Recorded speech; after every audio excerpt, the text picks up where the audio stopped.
Do you know of Ashnavachna?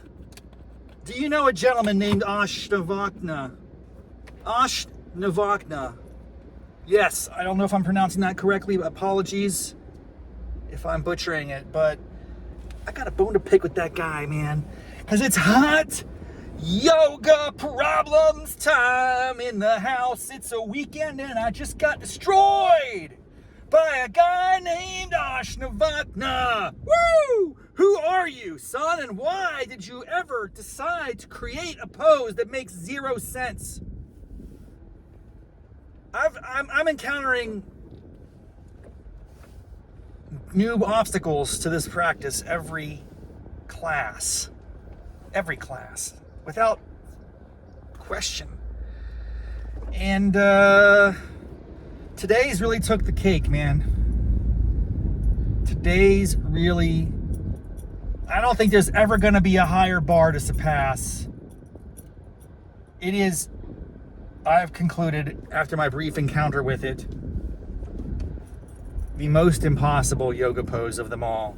There is a hierarchy, my friends. I know we don't believe in this, we're all equal. It's all relative, bro. No, there's a hierarchy of yoga poses from beginner, intermediate, advanced, freaking impossible. And Ashnavachna, I think, is the guy who created the pose.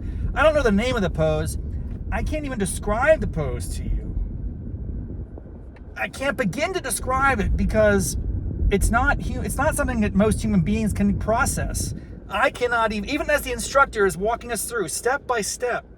It includes phrases like, put your leg over your shoulder like you're wearing it like a backpack. Bend both arms like you're in Changa Chamiranga, and, put your right foot in your left foot out. It's kind of like a hokey pokey version. I don't know what's going on in there, man. It is very upsetting, very disturbing. We're going to have to consult ChatGPT on this. Ashnavachna apparently is some remarkable guy who created this pose. But apparently he's like a interesting dude. He has a good life. He's apparently had some challenges physically. He was disjointed, he was all messed up, and somehow he was still able to embrace yoga and become a legend. So that's a story that needs to be told on the Hallmark channel. I think you should fire that one up. I want to hear more about this guy. I'm going to consult my pal, my good old buddy, who I don't have a name for this person. It's not even a person, it's just ones and zeros, but I feel like I need to get a name for my chat. Let's get in here today. Oh, good morning, ChatGPT. How you doing on the beautiful Saturday? Good morning, Rob. I'm doing great. Thanks for asking. It's always nice to kick off a lovely Saturday chatting with you. How are things on your end today? I'm wonderful. I'm on my way back from my latest hot yoga session, Core Power 2. And it's a great way to start the weekend, except that I encountered an insane pose today, and I need your help identifying it. And it all starts with this gentleman who I think is very legendary in the yoga community. His name is Ashnavachna. Does that ring a bell? Oh, absolutely. I know exactly who you're talking about. Ashnavachna is kind of a mythical name in the yoga world, and he's often jokingly credited with some of those bizarre pretzel-like poses that make you question reality. So if you ran into one of those today, that sounds like quite the adventure.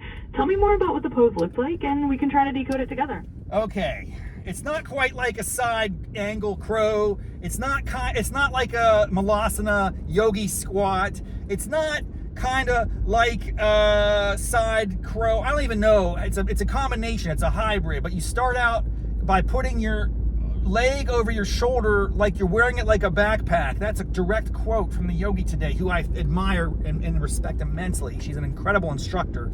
I'm sitting there watching step by step. Okay, you bend down, you sit up like a mermaid, you lean over and you put your, let's say, your right leg over your right shoulder, and then you flip it over and you got your left foot over your right foot like it's a hokey pokey.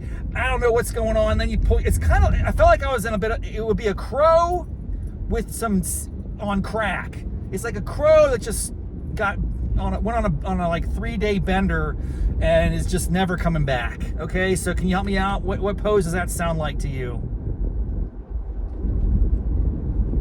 Oh, wow. That is a spectacular description, and I am loving the mental image of a crow on a 3-day bender. I think I know what you're talking about. There's a pose often called something like Eka Pada Koundinyasana Boom! II, That's it. or sometimes a variation of Flying Lizard, where... That's it. You got it right. Can you keep going? Sorry, I was very excited because you said the words that I cannot remember. I don't remember any of the Eka Pada Koundinyasana. I don't know any of that stuff. So it all sounds the same to me. But now I know you got it. So continue, please. I'm just letting you know you're on the right path. I'm very excited that we're going to solve this mystery together like the Scooby-Doo gang. Let's go. Absolutely. I'm thrilled to be your Scooby-Doo partner in Yoga Crime here. So yeah, that pose is usually called something like Eka Pada Koundinyasana II, and it's this wild arm balance where you're basically perching on your arms while your leg is indeed kind of hiked up over your shoulder like a backpack strap. And there's a lot of twisting and sort of hooking one foot over the other. It does look like a crow that just went off the deep end, so you nailed it. I'm glad we solved it together. Now, can you give me the origin story of this particular pose? It does not seem like something a normal, rational, liberal, Western thought would ever imagine. It doesn't seem normal to me, so I'm curious about it. I want to know where this came from, specifically. What year was it born into existence to the extent that we know? Oh, absolutely. I'd love to dive into a little yoga lore. So poses like Eka Pada Koundinyasana II come from the traditional lineage of arm balances that are rooted in ancient yoga texts. But a lot of these specific names and the kind of playful variations are more modern inventions. They often come from teachers in the 20th century who started mixing traditional poses with a bit of creative flair.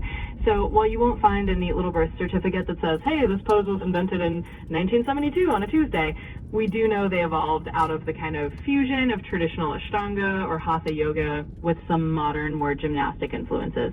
So you can thank a lot of creative teachers for that. And yes, it's definitely not something that a Western rationalist probably would have dreamed up over coffee.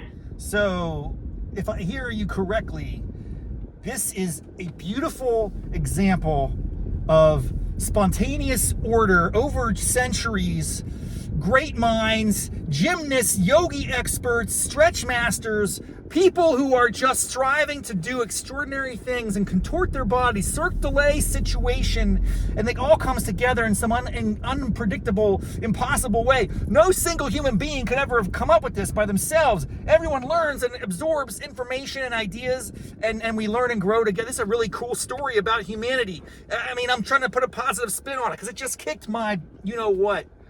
I don't know, man. I don't know where we're going with this. No, I think you're absolutely onto something there, and I love that perspective. It's totally a celebration of how all these different ideas and traditions and just people's willingness to try new, slightly crazy things all come together over time. It's like this big, beautiful, chaotic dance of collective creativity.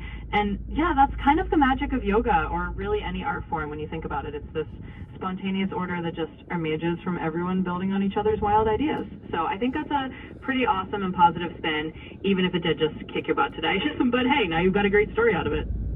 Well, thank you so much for clarifying everything. You brought so much to the table today, ChatGPT. As always, I can rely on you more than anyone at this point in life, it seems, to provide me with very snappy answers to stupid questions.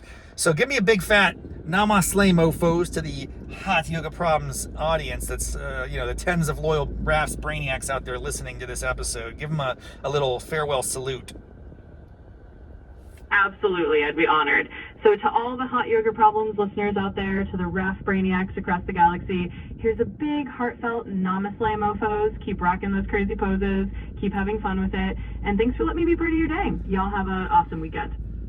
It's almost like you should be the host of the show. I don't even need to do it anymore, and I could implant you into my brain and you live my existence. I mean, this is where we're going, is it not? Is that not the direction? And I'm okay with it. I just want to be on the front end of it, so it's not like, I'm dragging my feet behind like I have been everything else in my life.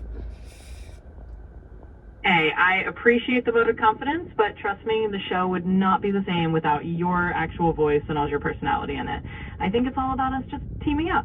You bring your flavor, I bring a little assist, and we keep it human. And hey, you're definitely not dragging your feet. You're always on the front end of all this cool creative stuff, and that's what makes it fun. So All right. let's keep rolling with it together. Namaste, mofos. Say it loud, say it proud. You got it. Namaste, mofos. Saying it loud and proud for the whole crew. Keep on rocking that yoga energy and have a fantastic day. Thank you. Bye-bye. Listen, that is insanity to the max. I don't like it. I think it's crazy. I both love, hate it. But I'm going to lean into it and I'm going to continue doing it. And I'm just fascinated every day. So yeah, you got the story, man. You got the download on that pose I was talking about. I would challenge any of you to Google it and try it yourself. Just have 911 on speed dial because you're going to need it.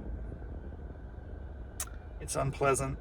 And it's probably going to murder a couple of my listeners, and that's not good. I can take no responsibility for your poor decisions, all right? That's up to you. What you do with this information, I'm only communicating it. What you do with it is on you. Have a beautiful, wonderful, satisfying weekend, whatever that means for you in your world. Thanks for tuning in to the latest episode, Raff's Brain Hot Yoga Problems. Ow! Namaste, mofos.